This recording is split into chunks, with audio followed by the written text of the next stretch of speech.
You're looking at some of the video of one of my favorite songs of the 1980s, Romantic Traffic. It is by a bunch of, high school kids from Burlington that formed a group called the Spoons. They went on to win Juno Award-winning Band of the Year in '83. Their music is timeless. It continues to gain more and more fans through other and younger generations.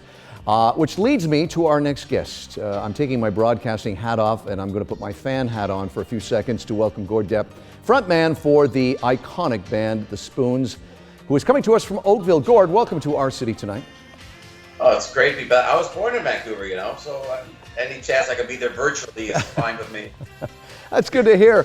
Let's go back. It's your 40th anniversary, and you guys would be on tour right now if we're not in the middle of this COVID thing. Hopefully, you'll be back on tour next year.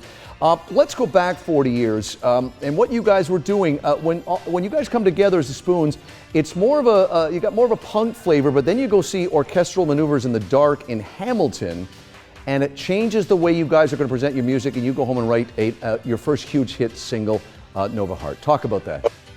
That's right, because we were a little edgy, a little indie before all that, and then I saw those guys and said, that's why I want to be, because I always thought we could be something more grand and sophisticated in our styling, and that changed everything. And I'm not even a keyboard player. I just borrowed Rob, the keyboard player's keyboard, and so the first thing I played was da-da-da, da-da-da, without even thinking about it. And he said that was so stupid, it was perfect. So simple, I should say, not stupid. Well, yeah, great hook. I mean, the song was a massive, massive hit. Of course, you guys followed with a bunch of other hits. I got to ask you, though, back then, it was really, I know every generation says, well, this is different this time. Back in the early 80s, you all of a sudden had to worry about not only writing a good song, singing a good song, but you also had to worry about making like good videos, because that just a couple of years earlier was not a requirement. You've always done some great videos. Talk about that new horizon of, now we got to be on camera as well. Well, luckily we were young and pretty back then, and if you didn't know, we were on the very first episode of Much Music with Romantic Traffic. That's how far back we go. And when it came time for this new album we just put out, New Day, New World, I thought, who even watches videos anymore? Right? But I was wrong. We made 2 videos during quarantine that have gone on to be in over 40 film festivals around the world, from Cannes to Bollywood and Hollywood, and won about half of them. So videos still have power, I think they do.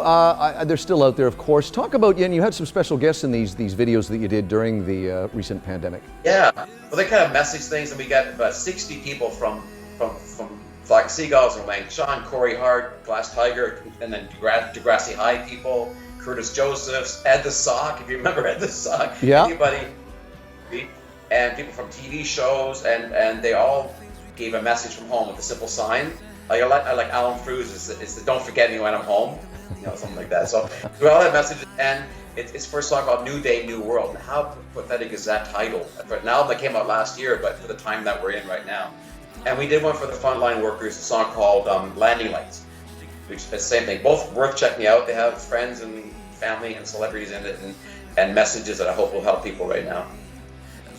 Speaking of helping people, Gord, we should say that, as I mentioned, 40th anniversary, you clearly would be on tour right now. You're not, but you've been involved in doing some virtual concerts. I want to talk to you about this Back to the Basement, which really is great because it's benefiting frontline workers with meaningful support, and people most at risk in this pandemic are cared for regardless of politics, religion, or ability to pay. It's directrelief.org, and that's what this concert was about, which people can still see. Give us some information on that. You can see it on YouTube and Facebook. The concert is called Back to Basement, but the website is called Abducted by the 80s, which is brilliant.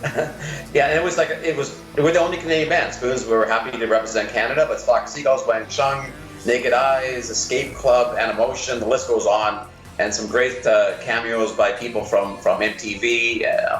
So it's a good thing to watch and see how people perform from home. Now, what we did was instead of just having the Zoom thing with the 4 boxes, we actually recorded in real time at Sandy's house, and each one of us in a different room of the house. I got the kitchen. Sandy's in the dining room, the keyboard player's in the bedroom, so the camera kind of wanders around finding us in the house. I'm very encouraged to hear that people like yourself are finding ways to get to your fans, because it is missed. Live music, concerts, and everything. Yep. So it's great that you're doing that. We should mention more information on the Spoons, spoonsmusic.com. If you've not heard their music, or if you were a big fan and your kids get them to listen to it. Their music is timeless. I say that as a fan, but also as a former DJ and music critic. Gord Deppe, thank you for joining us, and we wish you the best luck going forward. Thank you. Thank you.